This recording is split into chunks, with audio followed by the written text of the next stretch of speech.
Hey guys, Thomas the Little Genie here, aka Mustached Tom, here to review the movie Spy Kids Armageddon. If you end up enjoying this full movie review, then please feel free to like, comment, and subscribe. Also make sure to check out those links in the description. I want to head over to my petition to help out smaller YouTubers. Second and third to my Patreon and PayPal where you can help support me and my channel directly. And fourth to my Discord server you can join, collab, and chill and all that cool stuff. And chilling will be reminded at the end of the review. With all that out of the way, let's get into Spy Kids Armageddon. Now I have not seen any trailers for this whatsoever. I have not seen anything for this, but I jumped in seeing it on the theaters, and after seeing it, and after seeing how weird it was, I was like, was Spy Kids always this weird? And the answer is yes. Yes, it has been. It's been a weird franchise, if anything its predecessors has indicated. After rewatching it, I can confirm, boy, I'm surprised that the Spy Kids franchise has lasted as long as it has. So just to be clear, this is the 5th movie in the installment, and sort of I guess also simultaneously a reboot of sorts of the Spy Kids franchise, while also going, again, Meet the Next Generation is even implied in the title. So just to give a relapse of what has happened previously, the first 3 Spy Kids movies were about the 2 first ever Spy Kids, and then the 4th one was them grown up, and we are following a new set of Spy Kids, and this one seems to be again a reboot or a continuation of that as well. Anyway, we begin with one of those sequences on a movie that is deep in its progress of what is happening. The kids already are in a temple, they're already in their spy gear. We see Tony, the boy, and Patty, the girl, make their way deeper into this elevator and then get dropped down. Once they do, we cut back in time to where we begin the story proper, where we see Tony steal a tablet, and he's playing a game where he proceeds to play as a character named Rat something or other. The mom of the group wants to tell her family, that she is a spy, and the husband isn't even a spy in this movie. Apparently he's a spy hunter in the movie. Which is, I'm assuming that was inspired, or maybe someone was starting to glance at Spy Family, a Japanese show series with a lot more comedy and heart, and a lot more going on with that than this movie ever does, that's for sure. But, anyways, before they can tell, or before she can, the bus arrives and the parents didn't get to tell him. Oh wait, or was the Spy Hunter in the 4th movie and I'm getting them mixed up? Oh god. I think this is the one where where the husband is a spy too, I think. Because I think I would have written that in my notes. Yeah, the 4th one, sorry, I was getting them mixed up in my head. Anyway, Devlin, from, I guess, the previous missions, now played by someone else, gives them their new missions, but they get locked out, and they get attacked by some more spies. These robots come down and also try to attack them. And one of the bots takes this code. And Tony wins this little code that is now put in place on every little thing with technology to get them to proceed to get their technology back. Anyway, at night, the 2 of them try to sneak down the hall, but We learn from the parents that the greatest tool that they have is also the greatest weapon. It can unlock pretty much anything, or all technology is established now. But the kids already have access to the new game that at least Tony primarily wanted access to, where he once again plays as Rat, and Patty's just sort of watching on.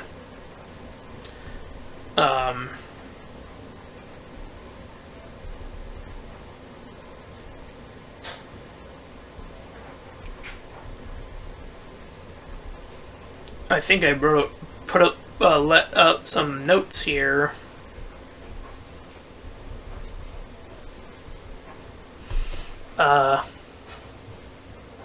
Anyway, they're trying to gain access to get out while they're being attacked. The parents try to fight back but are captured, and the two of them escape to an escape room. The mom gives a vague hint about something finding her, that being Patty, and the parents getting captured in the meanwhile. So, they have to beat a little mini game to gain access, so they get to the safe house, and they need to insert their full names, and because they're Hispanic, this has been a gag since the first movie, so they maintain this. Their names are super long. Their full names, that being, anyway. So they fall for some traps inside this training room. All the while, the parents are locked in this prison cell. They meet something later on. Meanwhile, they meet Ray, or the Game King, as he's also known as, I suppose. He challenges them with the stakes of if he wins, he's going to continue, and if they win, they can be free or whatever, and he obviously wins here. He gets the tracks on the kids, and then we cut back to Tony and Patty now gearing up as they begin to finally train, and we get a little montage of that. However, not too long after, they are taken by the OSS, the organization that is filled with the spies, and they're shown around where they are shown this crab device that is able to carry them, but the enemies begin to attack the base just as shortly as they arrive there, so they are able to fight back, and they get on the boat to flee the scene. They choose to fly to the location that they were given hacked to, and they eventually reach the temple. So, the AI King, by the way, his whole thing is using game theory. I'm not joking. So there you go, Pat. Your whole gimmick has been used for villainy. I guess it's only a matter of time, right? That's a joke. Relax. But he uses it to make an AI of the wife, and is able to use the wife to get the info from the husband, that the kids have the other half of this code that will allow him full access because he only has a half access. They jump down and somehow grapple to the middle of this bridge from where they fall off. This seems implausible, but whatever. The parents split from the kids after they were only briefly reunited. And we see them from the start of the movie as we saw now. And the gamer now tricks the kid. The gamer king, I should say. Or the king. And we find out that his father was stopped by the spy family and he wanted the the revenge, you see, because he wasn't all that bad, and he's trying to use AI to do some good, actually. But the consequence is that everybody loses their AI freedom / technology freedom. On the opposite end, which is when he does have semi-control, we see the king do something pretty cool, not gonna lie. He removes all nukes from planet Earth, which is like, oh, okay.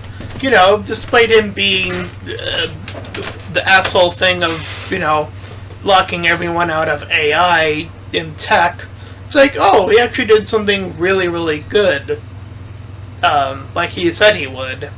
So it is a different bizarre move when you have to figure that these kids are going to have to stop him, and yes, unfortunately bring back that level of technology and freedom in consequence of those nukes getting back into hands of people that shouldn't even have them to begin with, which we're, you know, our governments are still sitting on them because they're always sitting on them, because dick measuring contests are the only things that are preventing future wars, blah blah blah blah blah, we know. So Tony is now the one playing the game, and the king is the one facing up against him. He plays like a true gamer. He's hit back to negative, the kid is hit down to negative points, but he played so fairly that the game grants him this little 1 hit point in which he's able to counterattack and defeat the king. And they tell him to force people not to be gamers, like the two of them are, the kid and the gamer alike, and to instead make the world a better place. So, it turns out that Patty is the one who's been consistently right throughout the whole movie, and I wanted to save this bit for last.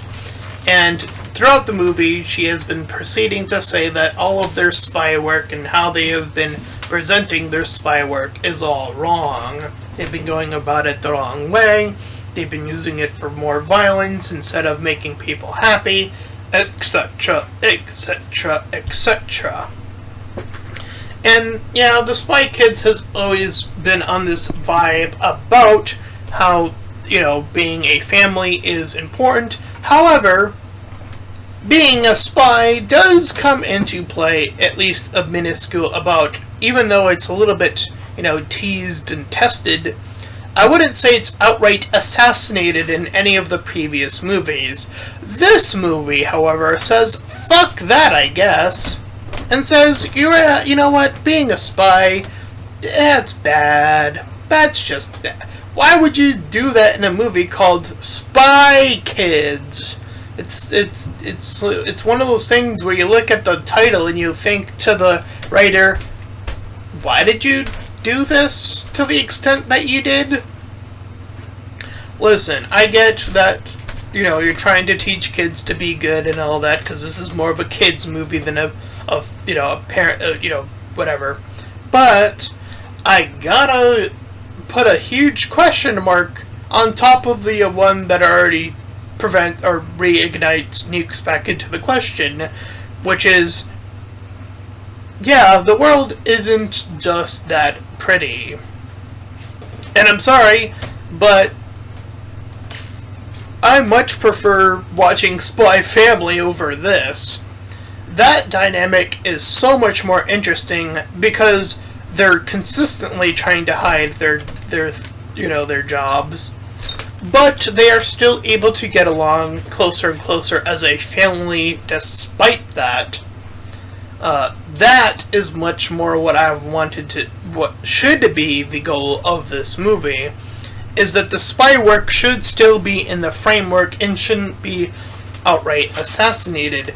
Now, I will say at the very minuscule that I do think that she had something to prove, that being Patty, and I do think that there is a way to make her context work within the spy work framework without her being totally right. And it seems like this is a whole dynamic that makes it so that, she is the bestest ever kind of vibe is very akin here. And I don't know what the spies get out of this. I don't know what it means when they say when the OSS guys on top say we're gonna reconfigure how spy stuff works, essentially. I don't know what any of that means when she was all about honesty and, tell the truth and la-da-la-da-la-da. Like, that is her character consistently throughout the movie. She's not even tested or challenged in that regard. And I don't think that's even the best lesson to teach kids on, quite frankly. I mean, look, I get it. Telling the truth, generally speaking, is a good thing. But telling the truth all the time does seem to allude to something a little bit almost more nefarious. Or rather, it seems to, and I kid you not, put her on the same level of playing field as the Game King. Because that's his whole dynamic, only from a different point of view. He believes he is the sole, one that can save the world, and, he even does so, at least initially, by, again, stopping nukes. But we do see the consequence of that beforehand, though. We do see that, again, other technologies have been removed. So we do see what part we need to stop, but we also see where we can take from him the good that he could provide in the future, though, too. That is a character that has more in depth than her now because of the way it's set up. No, she is a flat character, and he is a character with a character arc. That is the consequence of what happens when you create a character who has the same thing at the beginning as the end of the movie. You have a flat character. She is a flat character as a consequence of them trying to write her as her being in the right, of being the one who is honest and truthful. And in doing so, they make her not as interesting and not challenged even remotely as a character, and as a consequence, she comes across as very boring and unchallenged and not very interesting because she also lacks a lot of charisma, say, and to comparison to other flat characters that I would say have that charisma to counteract that flatness, like Jack Sparrow, just to give one example of a flat character who has tons of charisma. His writing is what, and his acting performance are the two things that save him from being an outright just flat character consistently throughout the Pirates franchise, as, again, that example implies. Here, she's just flat and boring simultaneously, and again, just isn't challenged on top of all of that in any regard. So, yeah, that kind of fell flat on its face. And, yeah, the other Spy Kids movies have their own oddities too, but bye. I'm probably gonna give this movie like a 5 out of 10. I mean, there's a lot of goofy CGI nonsense, but that's sort of always been a part of the franchise, so I feel like that's unironically kind of become on brand for Spy Kids, sort of, in a weird, complex way. So I'm fine with all the weird, bizarre CGI nonsense that's in this movie. That doesn't actually bother me at all, but what does bother me is the flat character writing here for her, whereas he's challenged, whereas Tony is challenged a little bit more so, even if it's on a slight curve rather than an intense one. But hey, I digress. That is the review for Spy Kids Ammergadon at the very end of the day. So if you ended up enjoying that, then please feel free to like, comment, and subscribe. Also make sure to check out those links in the description when one will head you over to my petition to help out smaller YouTubers, so that there to my Patreon and PayPal where you can help support me and my channel directly, and fourth to my Discord server you can join, collab, and chill, and do all that cool stuff. And until next time, everyone, bye-bye!